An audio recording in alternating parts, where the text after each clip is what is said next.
It's time for Leadership of the Lead, where great leaders and good cigars come together.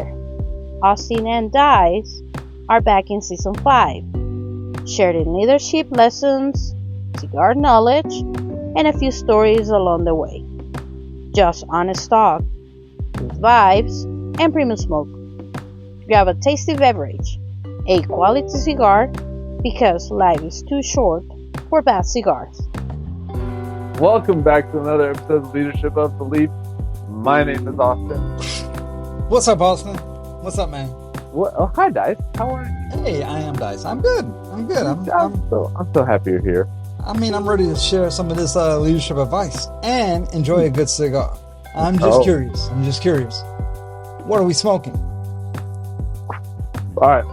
We are smoking the CAO Fasa Noche, which is a Fasa trilogy. We've already smoked, I believe it was the Sol on air. Okay. Yes. So there's the Sol, the Sombra, and then the Noche. So sun, night, and shade? I don't know. Sure, I don't know. Don't hate me in the comments. Sorry. I can't hate you now. Fair enough. All right. The wrapper is Connecticut broadleaf. The binder is Cameroon. The filler is Dominican, Piloto Cubano, Nicaraguan Jalapa, and Nicaraguan Esteli, and Nicaraguan Condega. It is a 6x50 Toro, and it's a medium to full strength. All right, that was a lot of filler. It was. There's Dominican and like 3 different types of Nicaraguan tobacco in that shit. So I'm gonna assume the medium to full is gonna come true because Nicaraguan tends to be a little spicy. Ooh, spicy, yes. Fireball. So we'll see. But Dice, before we jump into anything else, I gotta know what bullshit are you drinking? Because I see what you're drinking, and I want to say it's bullshit. It's straight up bullshit. What it looks like. Look, man. Did you pick it off the band? Look, man. Listen. Linda, listen. We figured out what we were smoking this episode. Because the episode was written before we figured out what we smoked, whatever, right? Sure. Let's go with that. I was looking up what is a good pairing for this cigar. On the actual CAO website, the very first thing that they list for drink pairing was cream soda. Okay, so you went and got an A&W cream soda. No. That was way too simple, sir. I was in line at a grocery store already. So you got cream soda mixed with Hennessy. God, I hate you so much. I'm over here suggesting ideas that those are a whole lot better than what I actually fucking got. So, no disrespect to anyone out there, but I was standing in line and I saw dirty Mountain Dew. And then I was looking, I was like, what makes this Mountain Dew so dirty? Why is it so provocative and dirty? It gets the people going. Then I saw the word cream soda. And then my Dice logical fucking man-powered brain of mine, I was like, ooh, cigar said cream soda. That has cream soda. Let's do it. Let's do that thing. Let's do that thing. Dick all about Mountain Dew, though. Do that thing. Well, it was like it was like shiny, new, try it. Cream soda, Mountain Dew. Let the world know I'm not a fan of Mountain Dew. So you can call me a double jackass for trying this. You're a double jackass. All right. Well, that's what I'm pairing mine with. Baby back, biggity bit. I'm pairing mine with dirty Mountain Dew, sir. All right. Well, Godspeed. We're all counting on you. And hey, naturally and artificially flavored, sir. I bet it's artificially flavored. Delicioso. I wish y'all could see his face when he said that. I'm just saying, this is not going to be on the shelf forever. They might as well go and pull it now. That's fair. All right. Well, I have not tried it, so I won't comment on it. I have seen it. And I've been really hesitant to try it because, well, I do enjoy the occasional Mountain Dew and even the Baja Blast. Mountain Dew is very specific flavor, and I just don't know how cream soda would work with that. So it doesn't. I've been very hesitant. So it's easy. Fair enough. I'm pairing mine with the Kentucky Rambler straight bourbon whiskey. So we'll see how mine goes. It's got some caramelness, caramel, if you will. A little bit of spice to it. So I think it'll pair well. I'm hoping it'll pair well. We'll see. Well, I have another confession. Oh, Jesus Christ. This isn't fucking confession. But yeah, yes it is, because everyone must know that I do have an adult beverage. I do. And it's Jameson. It's Tennessee. Great. It's Jameson. It's whiskey. The next thing on the list was whiskey. So I got whiskey. No. No? Hold on. No? Hold on. Okay. Let's see. You happen to send me the picture of what CAO recommends. And let me feel free to read this off of what you sent me. Okay. Drink pairing. Right. Cream soda. Mountain Dew cream soda. Nope. It just says cream soda? Cream soda. Okay. Damn it. I messed that up. The next item on the list. Double espresso. Then, finally, at the third item on the list, and the last item on the list, it says, hold on, wait for it, Canadian blended whiskey. I feel like that might be a particular brand of mine. Starts with a C, even has an A in it. I am Maybe not a fan of said Canadian whiskey. Anyway. Also not a fan of Mountain Dew either, so that's not a fair statement. Yep. So, you the double bitch now. Okay. Double baby back bitch? Biggity. Okay. I'll be that. Because I have nothing to argue. I have no leg to stand on there. I got Mountain Dew cream soda and non-Canadian whiskey. Well, in fairness, I didn't look up the pairing notes. I just paired it with a whiskey that I felt like might kind of go with this cigar. So, we'll go from there. All right. What's this show about, man? Oh, God. Well, you know how when somebody walks into a room, you kind of like if they can immediately command respect. Oh, like or they can immediately shut you off and be like, what the fuck is this dude talking about? Like when you walk in a room, I'm immediately like, this bitch doesn't know shit. No. When I walk in a room, it's like big dick energy. I'm telling you, BDE up in this bitch. SDE. Short dice energy. XSDE. Extra small. Shorty dice energy. But this is about the presence of a leader, right? The confidence without arrogance. Yeah, I am. So today we're going to talk about, I would say something that every leader needs. I would say everyone needs. Every professional notices this. Every room responds before you even say a word. It's confidence. Not loudness, not arrogance, not fake bravado, real confidence. Like when you walk into a room and you're up in front of it doesn't matter how many people, you walk in front of there and you know immediately, I have their respect. I can do this. That kind that walks into a room quietly to change the temperature in the room immediately. Like enjoying a premium cigar. Confidence isn't rushed. It's controlled. It's intentional. It's balanced. So today we're going to try to break that confidence down into a couple different parts. We're going to talk about body language. We're going to talk about tone of voice. And we're going to talk about some presence. Because leadership is not only about what you say, it's about what people feel when you say what you say.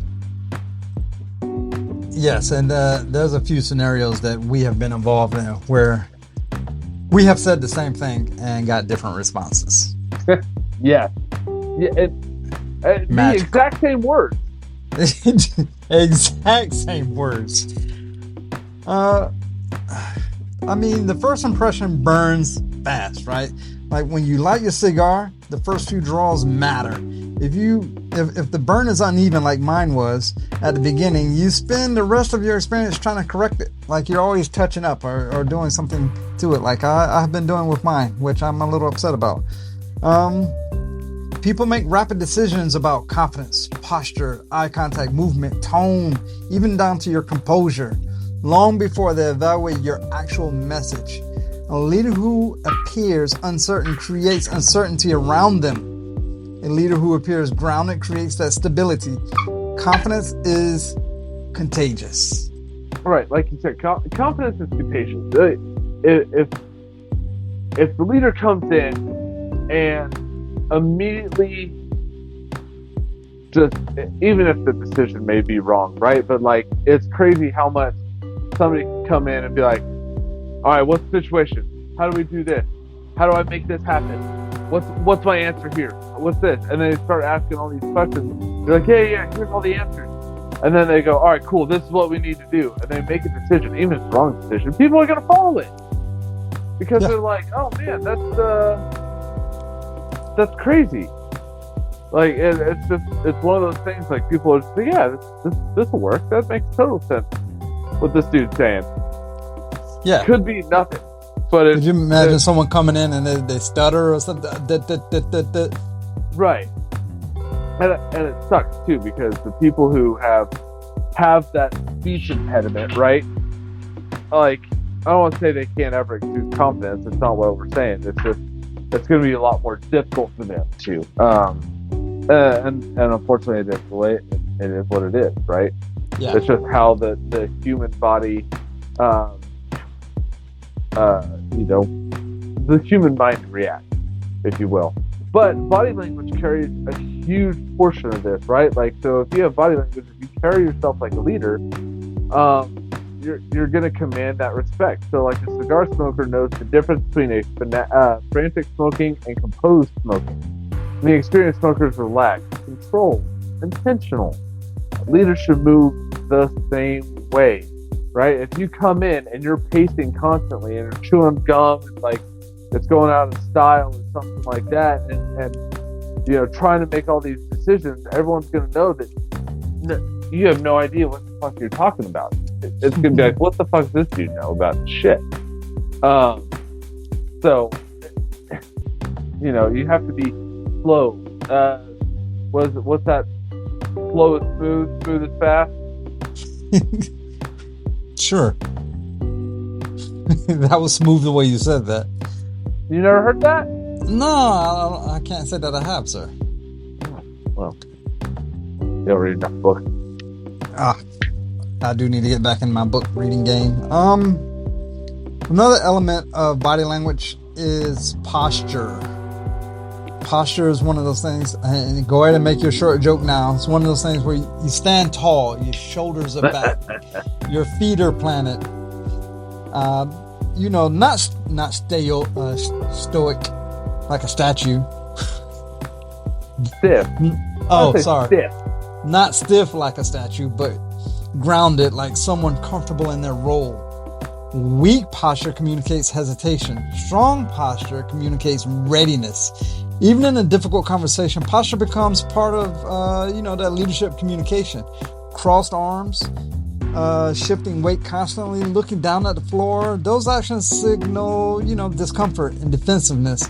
A confident leader creates openness physically before creating it verbally. And I will say, crossed arms is one I had to work on so much. Yeah. Because I stand there with my crossed arms and someone's like, what are you being so defensive about? I was like, I'm not.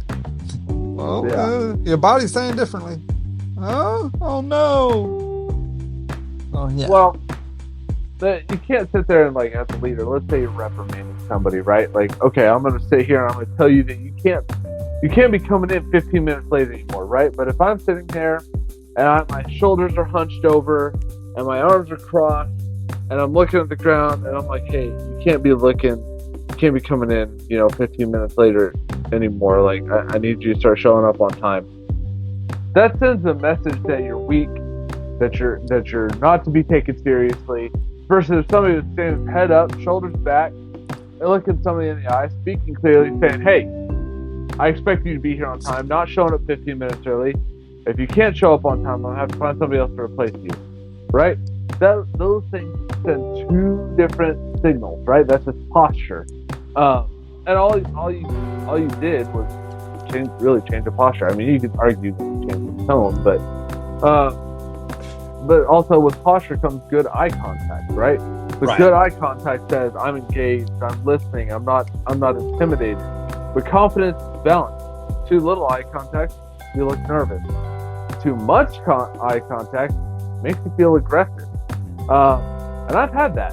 A calm leader maintains connection naturally. They think of it like monitoring the burn line of a cigar. You gotta pay attention every once in a while. You gotta take a look, make sure everything looks good.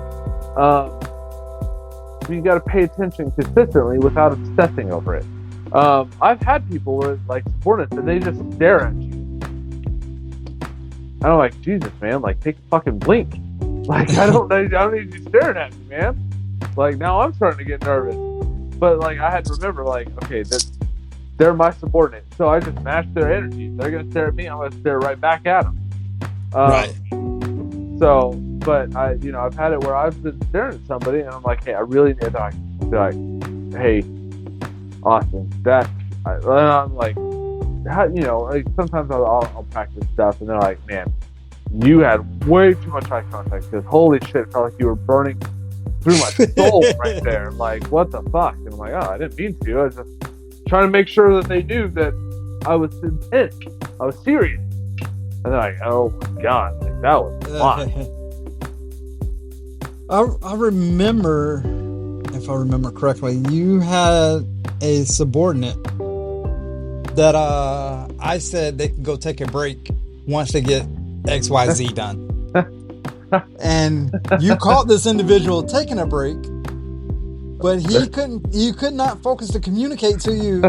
He kept looking at the ground, looking away, stammering over his words, instead of with confidence. Because if he said it with confidence, I guarantee you would probably left him alone. Oh, Dice said you can take a break? Okay, cool. Once you're done with the break, go back to X, Y, and Z. But because he was stammering so much, you was like, I don't know if I believe you, man. Like, what the hell?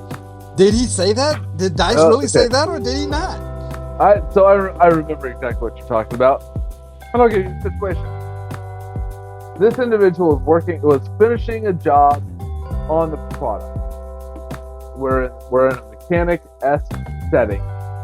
And he was working on a job, and it was the last job before I could tow the product down.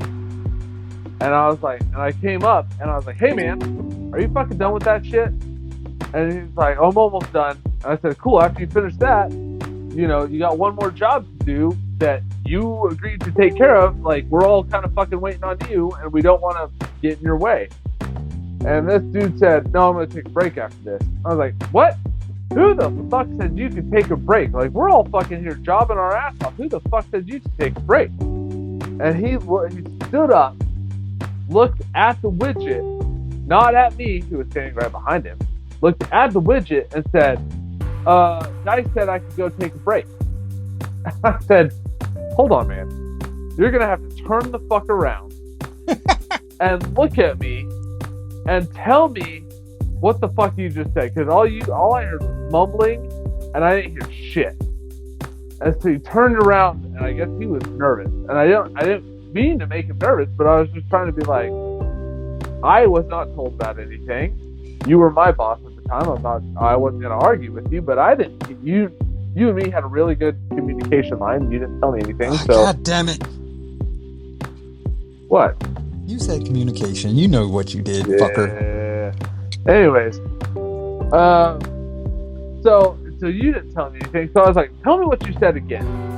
This dude looks me in the face, and it's immediate. As soon as he started talking, he looked everywhere, up, down, right, left, center, up, down, everywhere but my face, to say, Dice said that I could go take a break after I got done with this.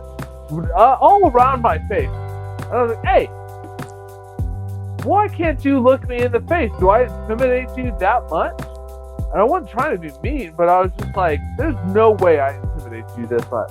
Because I was sitting down. Like, I wasn't standing over him. I wasn't, like, chest pussed out. I wasn't nothing. I was just sitting down like, hey, man, like, just be straight with me. And he's like, yeah, you do intimidate me. And I said, well, I appreciate your honesty. I don't assume that Dice told you to take a break. Ooh. So I said, go take a break. I'm going to go have a chat with Dice. So I walked immediately. He finished his job, went and took a break. I immediately went into your office and was like, hey, did you tell this motherfucker he can take a break? Because I checked. I trusted, but I verified. And you were like, yeah, I told you I told him he could take a break. I was like, all right, cool. And then I told you the story. And we all had a good laugh about it, and the job got done. But it was one of those things, eye contact. I was like, I don't know if he actually, like, I'm going to let you have a break because it's not that big of a deal. But, like, I don't know if I fucking trust you right now. I trust that you can tell me your first third. I do trust that. And I kept eye contact with you as you was drinking your adult beverage for saying this fucking C word.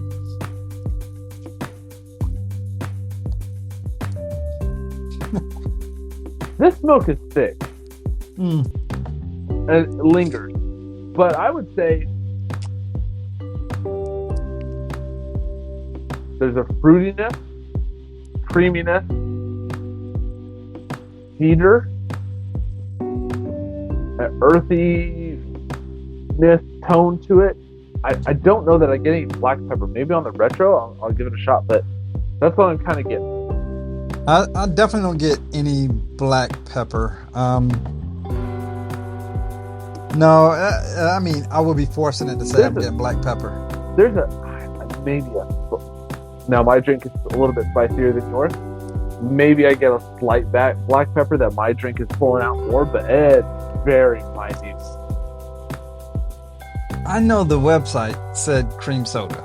And I know I'm drinking a Mountain Dew cream soda bullshit, dirty Mountain Dew, whatever the fuck they want to call it. But it still has that hint of cream soda and the taste of it. I disagree with cream soda being a good match for this. All right, now hold on. I don't want to sit there and argue with that, because if you were drinking like an A&W cream soda or an IBC cream soda or something like that, I could be, and you said it didn't match, I'd be like, yeah, okay, cool. But you have Mountain Dew, and Mountain Dew is such a unique flavor. Well, even with it matched with cream soda, it's such a unique flavor. I don't know that it would pull out good cigar notes. Yeah, no. Okay. How's it with the Hennessy? I don't have Hennessy. I'm drinking whiskey. I'm sorry. Yeah, I know naturally. Yes, you went to your default setting of stupid. Oh.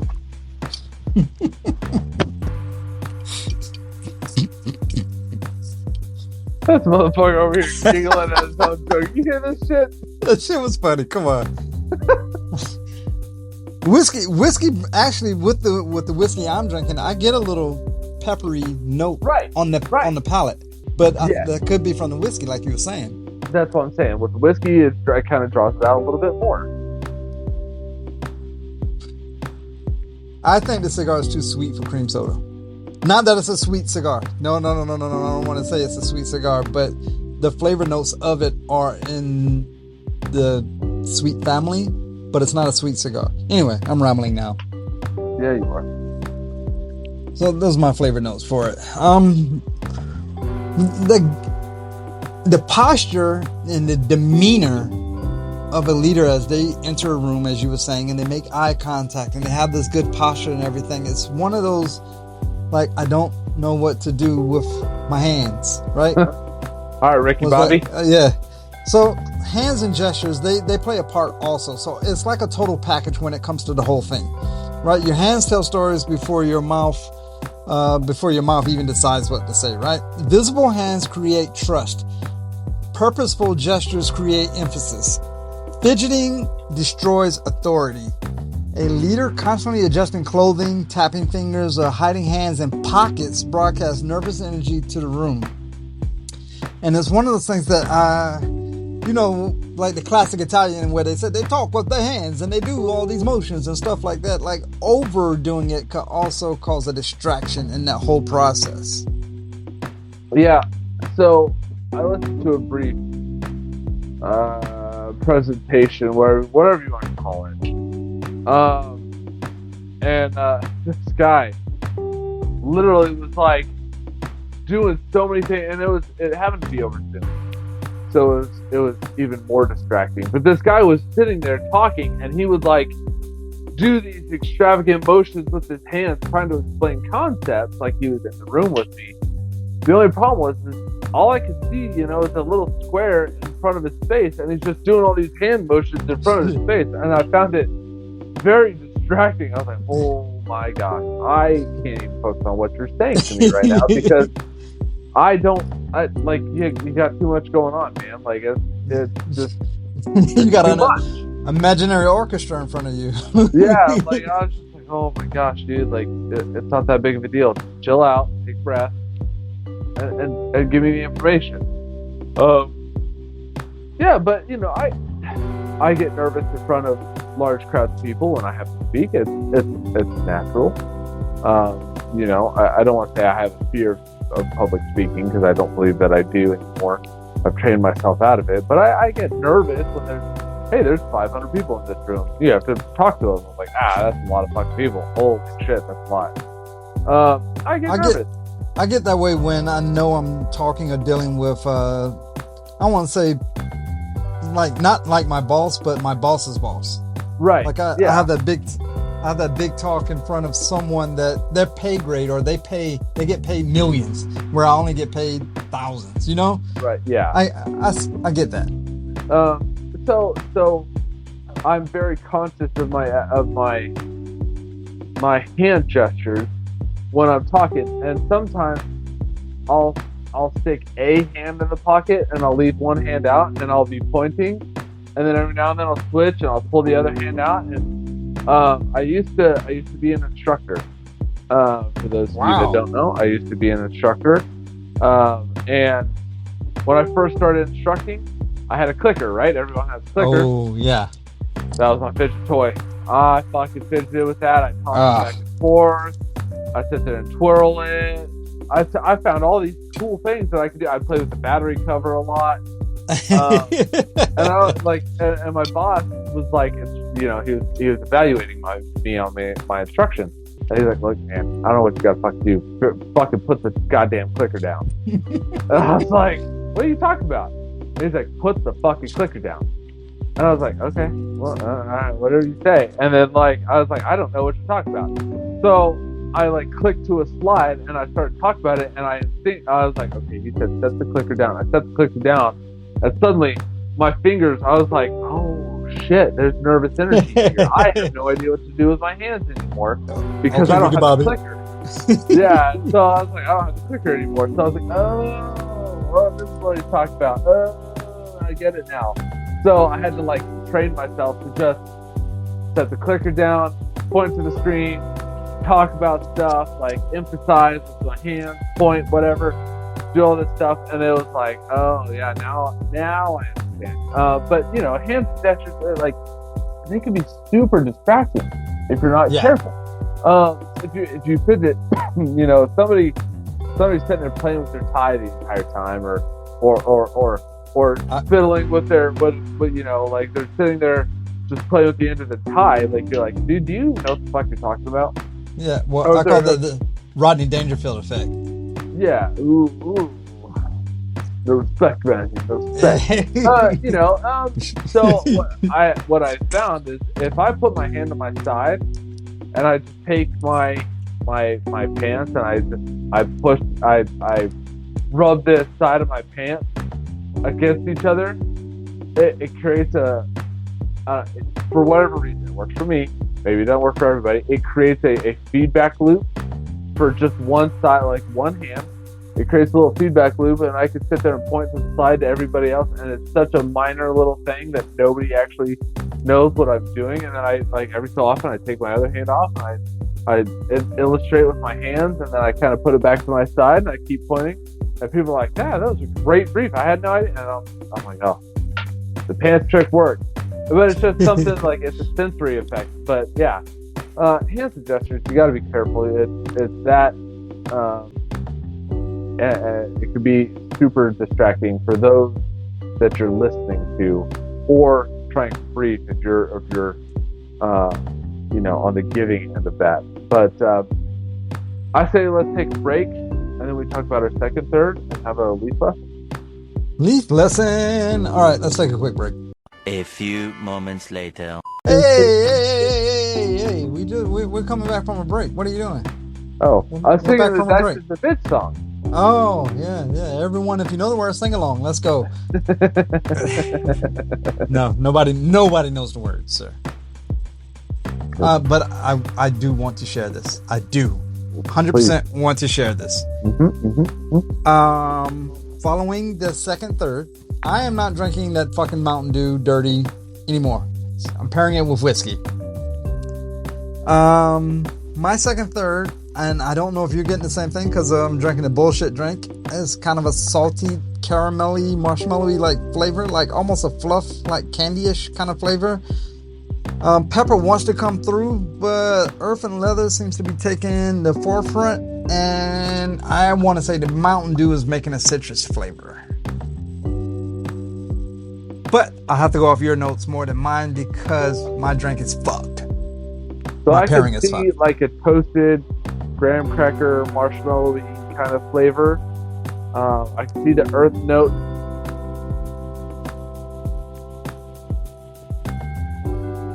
I can see some spice. I don't get citrus. Okay. That could be the straight Mountain Dew in it then.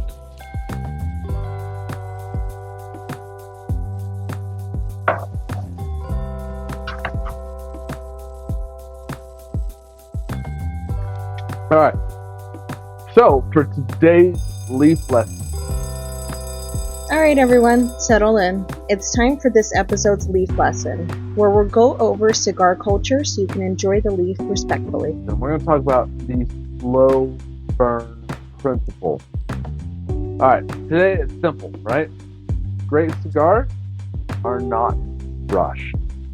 If you smoke too quickly, the cigar is going to overheat. It's going to become harsh, bitter. Flavor is going to disappear, and the balance is going to disappear. Leadership works exactly the same way. Rush leaders make emotional decisions, interrupt people, create confusion, burn out teams. A slow, steady approach, thoughtful approach, creates consistency, clarity, and trust. The best leaders, like the best cigars, maintain an even burn from beginning to end. People want to know what they're getting when they come to you. If they come to you and they sit there and say, hey, Dice, I'm really having all these struggles, and one day you're like, hey man, it's cool, let's figure it out together. And the other day you're like, what the fuck do you think you're doing? They're Yeah, gonna stop coming to you correct. because they don't know what the fuck they're getting. If you sit down with a buddy and y'all smoke cigars from time to time, and you notice this motherfucker's like puffing like a fucking steam train going down the track, I would purchase those budget sticks that's around $2 to $3 and let them smoke that one, because clearly they're not enjoying the artistry of a cigar. They're not enjoying the flavor profiles of a cigar. They're not enjoying the whole reason why that cigar was built and made with 1,000 hands before it was even put into your mouth. So that person isn't ready for it. So let them smoke the budget sticks, the bundle budget sticks, the bottom of the barrel budget sticks, because Or- they're not going to enjoy it. Or better yet, let them buy their own goddamn stick, because then if they waste money, it's their own goddamn money. That's true. That too. Well, if your people are anything like mine, and they figure out that you're the cigar guy, like you smoke cigars, they naturally assume that you're just going to have a plethora of cigars that you can just give away. No, fuck you. I smoke my cigars. If you want cigars, I'll happily recommend cigars to you. Happily. You can purchase your own goddamn cigars. I don't think I like your tone. Well, that sounds like a personal problem. Tone of voice. You know, if you want to exude leadership, you kind of got to sound like you believe in yourself. Right? Like, if you come up and you're all timid, quiet, yeah, I don't know. I hate that. What the fuck did you say? Yeah, exactly. But if you come in loud and yelling and oh my god, it's this, like, Whoa, you're whoa. gonna come off like an asshole. What the hell? But if you come in and you'll say, hey, we need to do X, Y, Z. This is how we're going to get X, Y, Z done. And I need it done by the end of the quarter.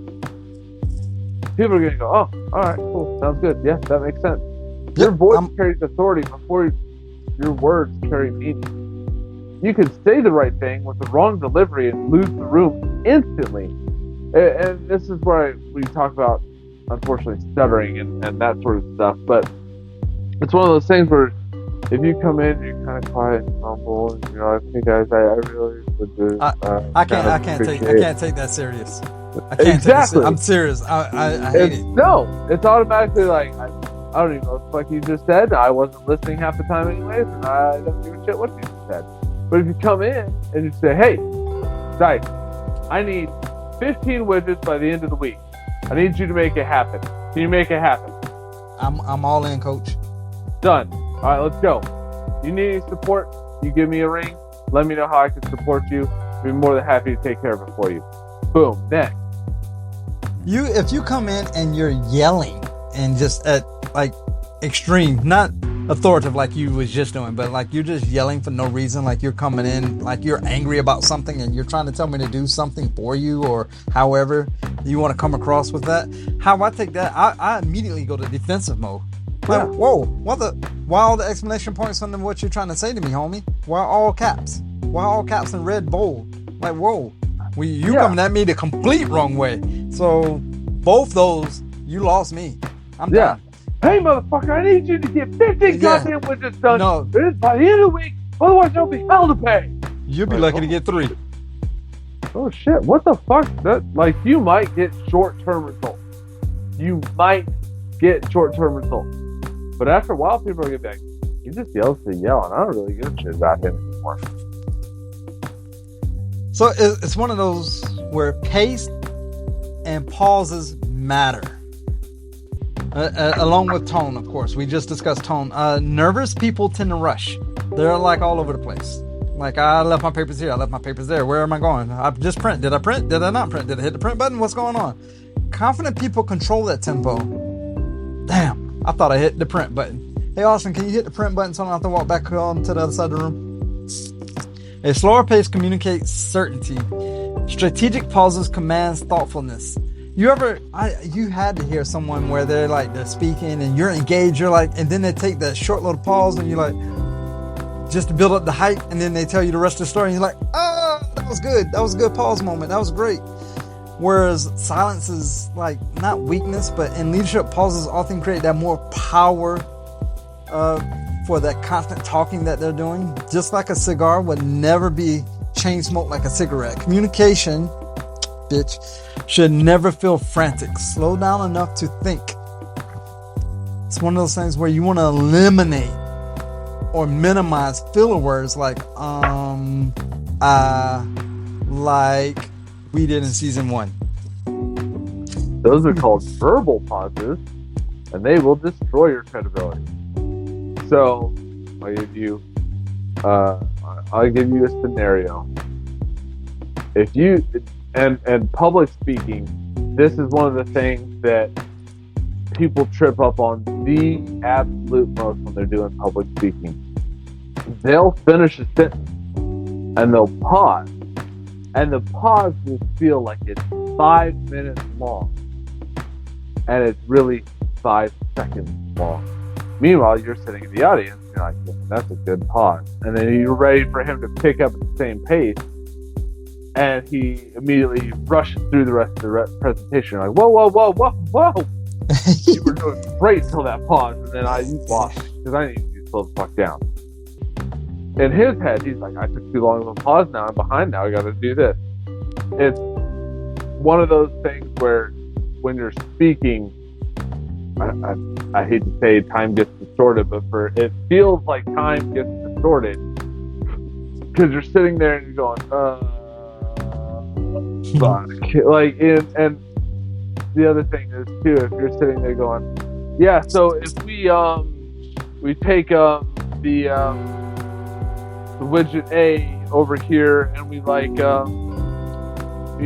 put it with widget B, and we we kind of take those together and we like we combine those to make like a widget C. That would really benefit our what's the word I'm looking for? Oh, our quarterly inventory. That was, like, holy shit, today, Junior, like, get it the fuck out. But versus if you say, hey, if we took widget A and we took widget B and we combined those and we made a widget C, that would reduce our overall transit time, overall manufacturing time, and we cut down on overall expenses and production time by 15%. Which one of those sounds better? Yeah. Immediately, it's just like, oh. The first one, I forgot what the first widget was. Exactly. Was it A, right? Yeah, exactly. So, and I get it. You're nervous, right? Because you're speaking to your boss's boss's boss, probably, and you're trying to present this really complex idea, and you have no idea whether or not they're going to understand it. So, what I always try to do is I always try to say, I'm going to go through this at a level that I think you'll understand. Please feel free to pause me and ask any questions that you feel may be necessary. If you don't understand the concept I'm saying, or if you already understand it, please don't let me insult your intelligence by over-explaining something. All right.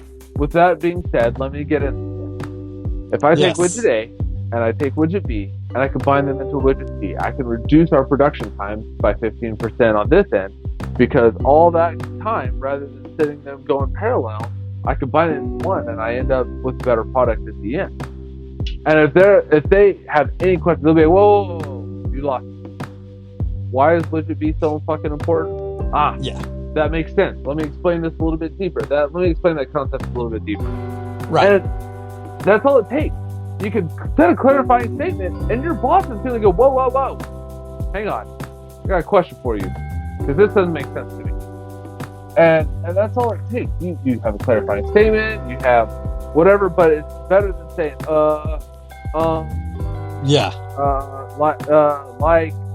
we kind of maybe stop. I don't even care what the fuck you're telling. I don't even want to. Right. Yeah. I just want you to get to the end of it and shut the fuck up. Exactly. Just stop. Stop talking to me.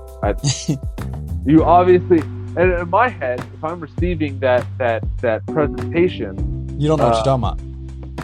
I'm immediately going, hey, why is this motherfucker presenting if you don't know what the fuck he's talking about?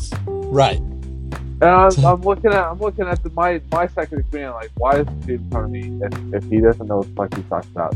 Because I'm only here for fully formed ideas. If he doesn't have a fully formed idea, then I'm gonna move on with my day. I'm busy with shit. And he may have an idea that saves the company billions or millions or whatever it is. I'm never gonna fucking hear it because I can't follow it. The other aspect is volume and projection. Confident leaders don't mumble. They don't really mumble rappers. Drives me nuts. They project clearly, not loudly, but intentionally. There's a difference between commanding a room and trying to dominate the room. Leadership is not about being the loudest person at the table. It's about becoming the clearest voice in the room. I've had this issue, concern, whatever you want to call it, where I stop talking and immediately suddenly seems like the room's quiet. Eerily quiet. You're like, shit, was I yelling that entire time? Like, oh my god, did I fuck up? Holy shit. Yeah. I'm fucked. Like, I was yelling at my boss the entire time. I didn't mean to yell. I thought I was talking clearly. And then my boss was like, yeah, nope, I 100% understand what you're saying. That makes perfect sense. Let's go execute. I'm like, oh, all right, cool. Thanks, sir. If you have any questions, I'm here for you. Nope, no questions. Thank you so much for the presentation. I'm like, all right, great. And then my boss was like, hey, that was a good fucking brief, man. Like, way to project clearly, way to do all this stuff. Dude, I was nervous because as soon as I stopped talking, like, eerie silence filled the room, I felt like, and they, nope, you did great. It was perfect. Like, oh, okay, good. It's a balance. You got to do it several times, otherwise you'll never get the hang of it. Well, along with volume and your projection, you want to have that pitch and an inflection that goes along with the story. You don't want to end your story with a question. It's one of the biggest. Maybe I should do this. It's one of the biggest mistakes professionals make is sounding uncertain at the end of statements. Like you're asking them to do something instead of telling them to do something. Confidence sounds decisive. Avoid turning statements into accidental questions with that upward inflection. Like the Valley Girl? People follow leaders who are both competent and approachable. Authority without warmth becomes intimidation, which you fucking do all the time. Warmth without authority becomes weakness, which you do all the time. Balance matters. Okay, you don't do it all the time, but balance matters. It's one of those things you don't want to like sound uncertain with what I'm trying to say. Yeah. Like what? Whoa. Wait. Oh. Uncertain, or was you trying to say what? I'm confused, boss. Yeah, I had this biggest problem when I was learning to instruct because my verbal pause ended up. Everyone has different verbal pauses. It makes me laugh now. Yes. But my verbal pause, right? And I'd be explaining. Widget A becomes before widget B, right? So widget B then becomes before widget C, right? So, and I would sit there and I'm like, I said right. Somebody tallied me for a lesson. They said, you said right 100 times. I was like, no fucking way. And they're like, you said it. I tallied every fucking right you said. I was like, oh my God. So I had to consciously think about what I was saying. And when I said what I wanted to say right in my head, I was like, no, they understand it. So I'm like, okay, widget A comes before widget B. Widget B comes before widget C. If I combine those two widgets into widget C earlier, then I end it. Right? See? Yes. Again, so it's one of those things where I still do it even if I'm not careful. But then there's the warmth. It's authority is I've seen it from a boss recently. It made me take a breath because I was like, damn, that was cold. But my boss, shit. So my boss was briefing my boss's boss, right? He was briefing his boss. Yeah, now everyone's saying to it. Now everyone's like, oh, right. All right. So he was briefing. So my boss was briefing his boss, and he said something along the lines of, "Oh, we're gonna get this data, and we're gonna run it through this dashboard, and we're gonna make sure that the slide is 100% up to date because right now the data is coming off of the Excel sheet." His boss looked at him and said, "Jesus Christ. Well, I look forward to this being an accurate product from moving from here on out," something along those lines. And I immediately was like, "Oh shit, that's fucked up. Yeah, that's funny." But that was authority without warmth. Like, yes, fuck, I can't believe you fucking like the whole. Everyone can tell what the boss was thinking. Like, fucking piece of shit. I can't believe that you told me that it's an accurate product. It's not an accurate product. Fuck you. And so that was authority without warmth. And it was intimidation. And everyone was like, "Ooh, shit, you fucked up." But when you go, "Ooh, well, maybe I should, you want like help with this?" That's too much warmth without the authority. It becomes weakness. So you have to have that balance. Yeah. Then there's the presence, right? So be where your feet are. Presence is rare today. Everyone's distracted. Everyone's on their phones. Everyone's performing. Everyone's waiting to talk instead of listening. They're listening to respond, not actually listening to understand. But presence is what separates leaders from performers. If you listen to understand versus listen to just respond and get your own idea across, it will make you a better leader. When you was talking about your verbal pauses, it made me think back to season 1, episode 1. And for anyone that wants to do everything the wrong way, go back and listen to that episode. I believe there was pauses. Austin used the word absolutely too many times. Did not. Oh man, it just made me think of that. But you're right about the presence.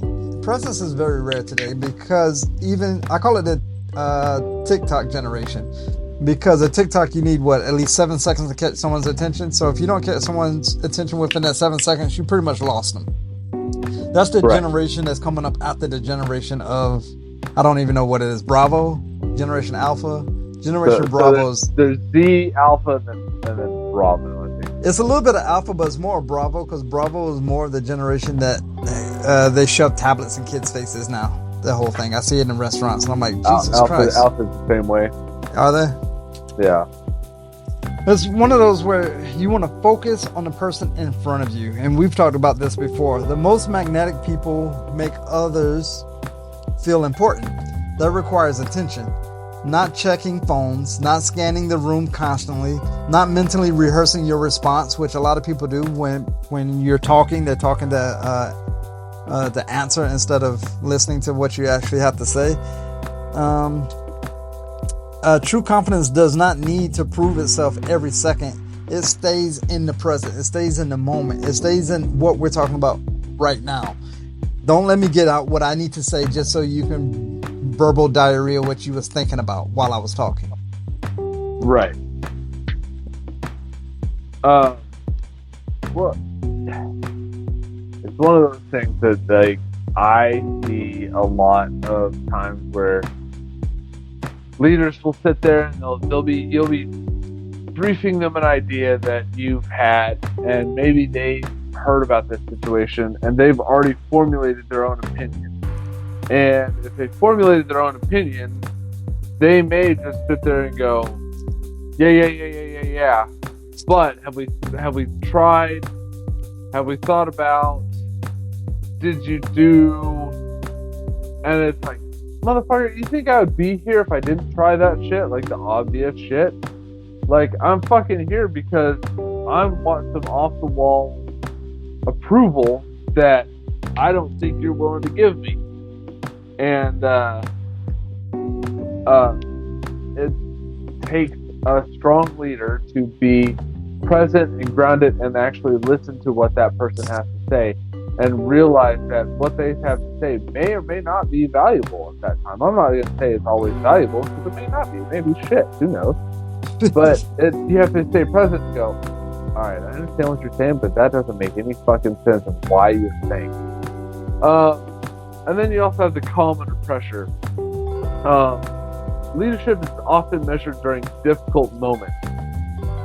Anybody can appear confident when things are going easy.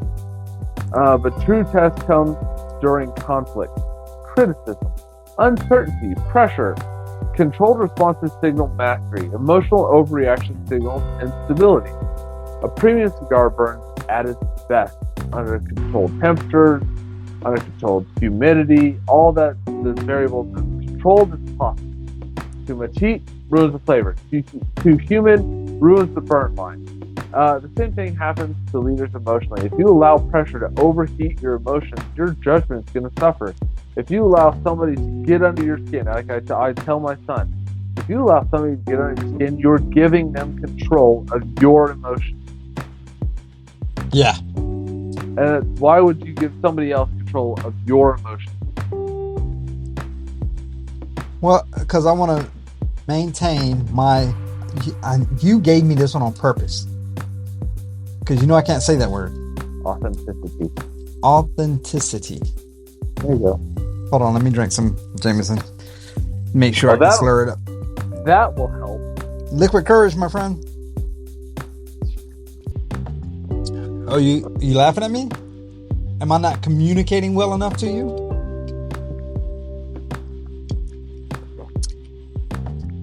That relates back to authenticity. People can sense fake confidence quickly. And I've seen it, you've seen it, we've all seen it. Real confidence is not pretending to know everything. I hate those people that know everything. You know these people, you've heard them before. I smoke Cubans, I do this, I do that. Real confidence says, I can handle uncertainty. I can learn.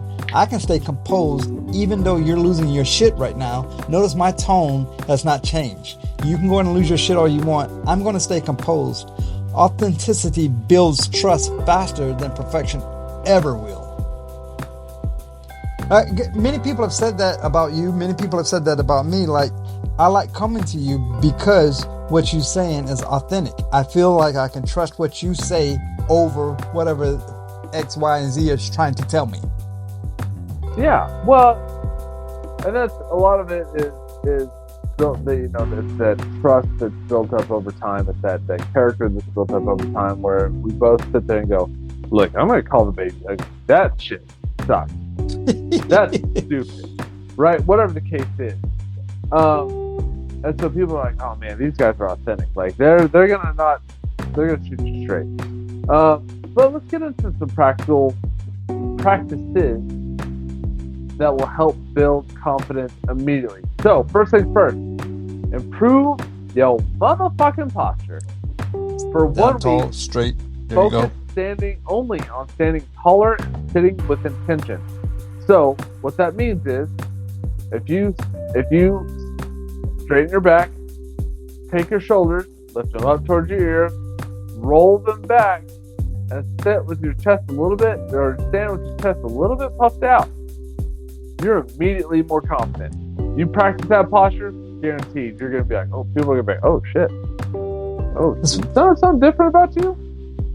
Yeah, you won't see an actual leader. People that you've come across in time, you've noticed the actual real leaders, the true ones that has that authenticity in their voice and that speak calmly and this whole thing. When they sit in a chair, they're not slouching. They're not slid down where they're just like they're almost laying down as they're sitting down. They normally sit in the chair properly with, like you were saying, chest out, shoulders rolled back a little bit. Not in like a Marine or military fashion, but you can tell someone that's standing tall as opposed to someone that is at attention or someone that is slouching. Right, yeah. Well, you have a straight back and you hinge at the hip to write something down. People are going to be like, that dude is taking notes. That person knows what the fuck they're doing. And it helps. Practice it in the mirror. I guarantee you. Walk up to the mirror, normal, don't change anything, look at yourself. Really look at yourself. Then do what I tell you. Put your shoulders up to your ears, roll back, stick the chest out, your chest comes out, your chin goes up. Then look at yourself and go, damn, that's a fucking difference. Didn't do anything except roll your shoulders back and stand up. And you'll be like, oh shit, that's different. So it requires practice. Second thing is you have to slow down your speech. Pause more often. Remove filler words like like, You know how the best way to do this is? Practice, practice, practice. If you have a brief, if you have a speech, anything like that, guess what? I bet you've written it a couple weeks in advance, maybe a couple days in advance. Sit in front of the mirror. Practice your speech. Practice your posture. Sit there and go over it line by line. Practice, practice, practice. Because then when it comes up to the time that you have to give your speech, you're going to sit there and you're going to go, I already know all the answers. I know what the hell they're talking about. I know what they're going to ask me. I'm going to try to head them all off the path and get out of there with no questions. I've done it a million times. I walk into briefings and people are like, are you ready? Bitch, I was born ready. I walk in and I say, sir, ma'am, here's the situation. Here's what we've done. Here's the outcome. This is my recommendation to get a better outcome. But I'm awaiting your approval to get put XYZ into place. If I have your approval, I'll move out on it immediately. Otherwise, I'd love to hear your thoughts on it. And immediately the boss goes, nope, all that makes sense. I'm good with your plan. Go execute. Copy that, moving out. Whatever it is. Yes, got it. Can do. I'll make sure it gets done today or gets done this week. Whatever the case. And then I guarantee you walk out of there and your boss go, hey, that was a great presentation. That was a wonderful thing. Like I didn't think you had it in you. You were calm, confident, and everything else. But if you rush through your speech and you're like, this is, people are going to immediately start digging in questions because they're not going to listen to anything you may have said because they're so focused on your verbal posture. Or for me, in that type of situation, if someone's doing a bunch of verbal pauses and everything, and they just don't sound confident, I'll be like, let's, you know what? Let's do a little more homework on this before we execute. Let's do a little more homework on this to make sure that everything that you said is accurate. And you could be 100%, but because you lack the confidence, I want to, let's look into this a little bit more before we, pull the trigger on this one.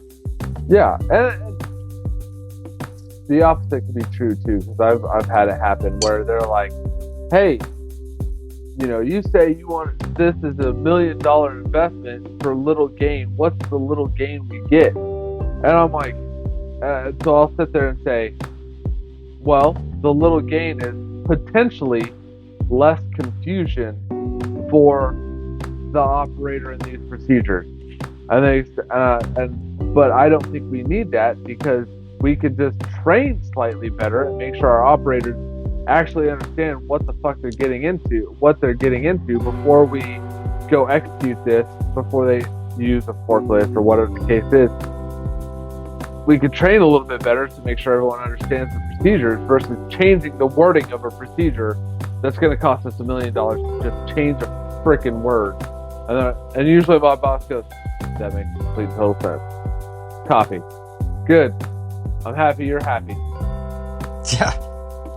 Something else with rolling your shoulders back and doing that in front of the mirror, fixing your posture and your speech and everything. One thing you will notice, and I've noticed, once you take that confident pose, that's what I'm going to call it, that confident posture, the tone of your voice will change. For some reason. For some reason, it's one of those things. Like if you slouch in your chair and talk, it's going to come off a little different as opposed to if you sit upright and tall. Your voice is going to change. The confidence in your voice is going to grow with the posture that you're taking. Yeah. It takes a lot of, I hate to say practice, but practice makes perfect, right? Like, well, you got to practice it because you might not be aware of some of the things that you're doing. So practice is definitely in the books. It's definitely on the same page. Well, if you practice in front of the mirror, that's great. High five, you've probably done more work than a lot of others. Here's the second thing: you got to practice in front of an audience, a live studio audience. Yeah, practice in front of your wife, your significant other, boss, subordinate, whatever the case is. But you have to practice presence. So in your next conversation, if you focus entirely on listening instead of preparing your next statement, it's going to pay back dividends. Yeah. Small adjustments compound over time. So confidence is not built in one dramatic moment. It's built through repeated controlled behaviors.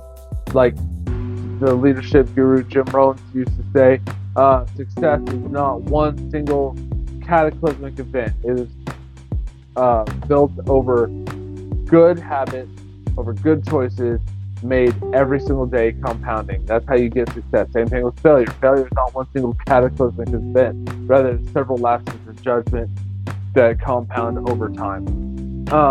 So if you practice presence, you just sit there, and there's nothing wrong. I want to get this through everybody's head. There is absolutely nothing wrong with hearing a statement, sitting there, digesting it, coming up with your response and going, I understand what you said. I want to make sure I understand what you said because the way I heard you say this is X, Y, Z. Here's my concern. Or, I agree with those, but I also have X, Y, Z concerns. Yeah, definitely. Like, here's my thought process behind what you just briefed. Here's my thought process behind of what we are speaking on.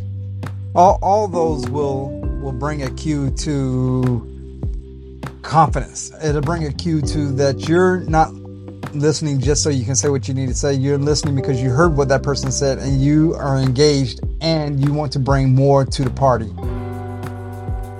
Right, exactly. Confidence is not about dominating rooms. It's about bringing stability into them. It's posture without arrogance, strength without hostility, calm without passivity. When body language, voice, and presence align, people feel your leadership before they analyze it. And that kind of confidence cannot be faked forever. It has to be practiced, refined, lived. So, here's my challenge to you this week. Stand taller, speak lower, stay present, and lead with intention. And here's what I say. I want to point to staying present. You can stand taller, you can speak slower, you can lead with intention. But if you don't stay present, if you're listening to whatever your boss is and trying to guess what they're gonna say and trying to cut them off before they can say what they want to say, that's gonna drive them up a wall. Yes. It's gonna sit there and they're gonna be like, "Would you let me get my fucking thought out before you interrupt me?"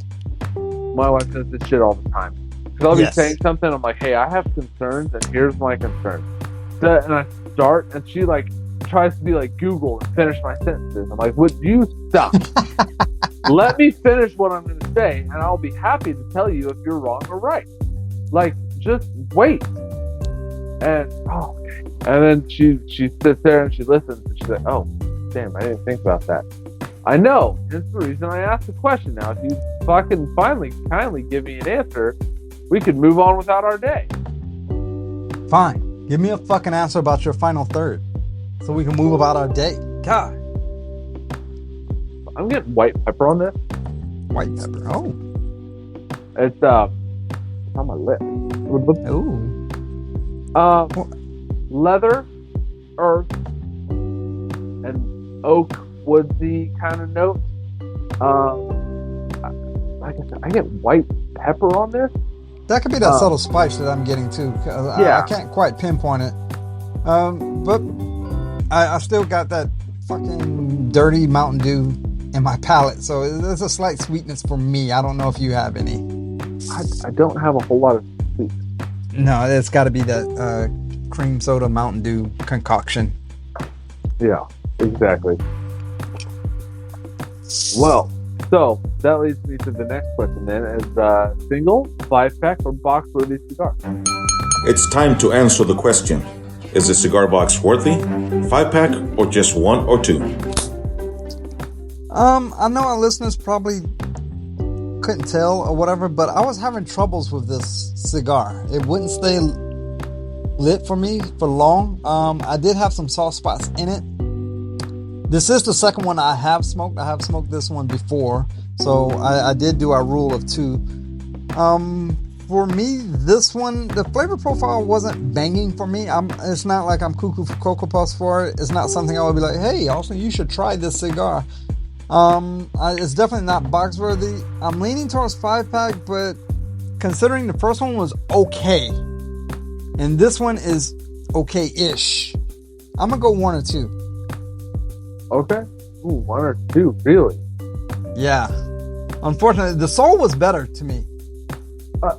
I don't disagree. The soul is better. I would give the Noche a 5-pack. Yeah? I'm not upset at this cigar. Now, I didn't have the lighter problems that you did. I did have to touch it up a couple times. But I'm not upset by the flavor profile, but I would probably say a 5-pack. I would be okay if I had a couple more of my humidor and go, let's give this a shot. Yeah, now, I'll definitely pick up a soul over this one any day. Yeah, this is the first one I smoked. I do have another one in my humidor. I'm happy to smoke it again. Maybe when I smoke it again, I'll be, that really wasn't that great either. Let me go ahead and give this away. But no, I think I gotta go 5-pack on this. Okay. It's a trilogy, so we smoke Soul. For all you CAO smokers out there, yes, we have smoked a plethora of CAOs so far this episode. I will say that we will be smoking the third one in this trilogy to go ahead and kill off this trilogy, so we can go ahead and say we smoked a trilogy on air. When, I don't know, but we will. Yeah. No, I enjoyed this episode. it comes down to practice and projecting confidence, even if you may or may not have it yourself. But it comes down to projecting that confidence and practicing, and the other kicker is knowing what potential questions you may or may not get before you get them. And having the answers. Yeah, that's exactly what I was gonna say. Having the answers. Even if you don't have the answer, you can still confidently answer the question without answering the question. That is a very good question, Austin. I'm glad you brought that up. I did not look into that right away, but after this briefing, what I'm going to do is I'm gonna find that answer for you, and we can reconvene once I have more knowledge of the question that you asked. Yeah. Well, I remember we were briefing the bosses, boss. Whatever, however many levels that is. And I was talking to you because you were my boss at the time, and you're like, hey man, when you're talking to this dude, remember, 1, he puts his pants on one leg at a time.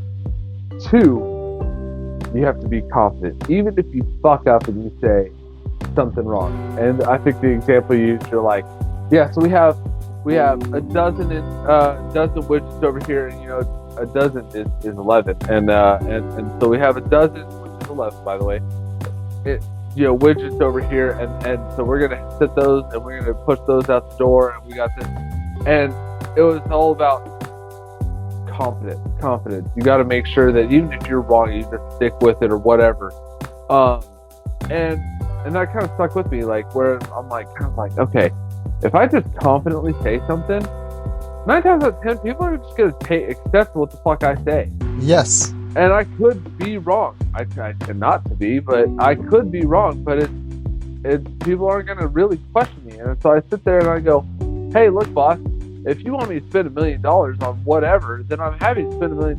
But to me, it doesn't make sense with the little benefit that we could get versus just training our folks to make sure that they understand how the system works. But if you want me to relabel something and spend $1 million relabeling it, I could do that, but it just doesn't seem to make sense to me. And I'm like, that seems silly to me. That's kind of what I thought. You brought something to my attention. I know we're in the closing thoughts of this whole podcast, but real quick. So I went to 2 briefings. In the first briefing, the slideshow was perfect. Everything was aligned. Like laser focus, everything was on point, all the font matched, the slideshow was perfect. But the information on the slideshow was wrong. It was completely wrong. It was like a week behind in information. The second briefing I went to, the slideshow was a fucking mess. But all the information was correct.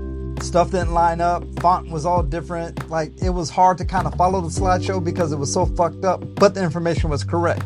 The first guy got praised for his slideshow, even though all the information was not accurate. The second person was like, I'm not sure this guy is the right material for what we need. I'm not sure what he's talking about. Let's just totally forget about his slideshow, right? So the first, I got you. I said right. So fuck you.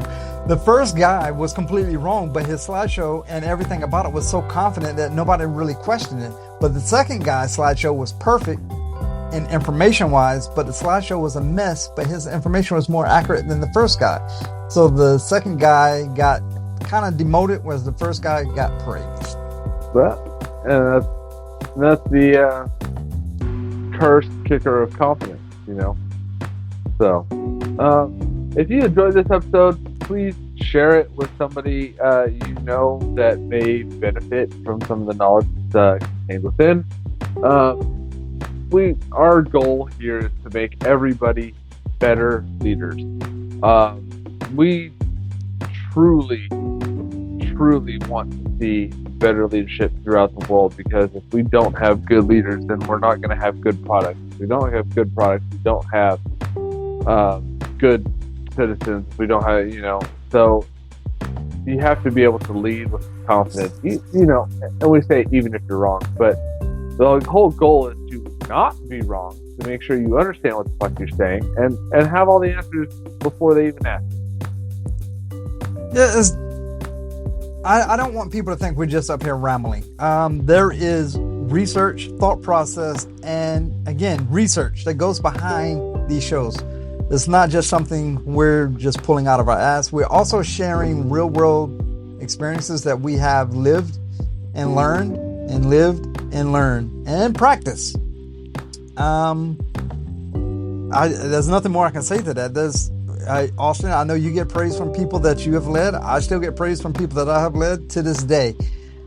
So yeah, if you find it interesting or you know someone that this could benefit, please share it with someone. Yeah. And remember, great leaders smoke great cigars. Facts. Thank you for listening to Leadership of the Leaf. The comments and opinions expressed by the host and guests does not reflect the opinions of those that broadcast this show, nor does it reflect any of our affiliates.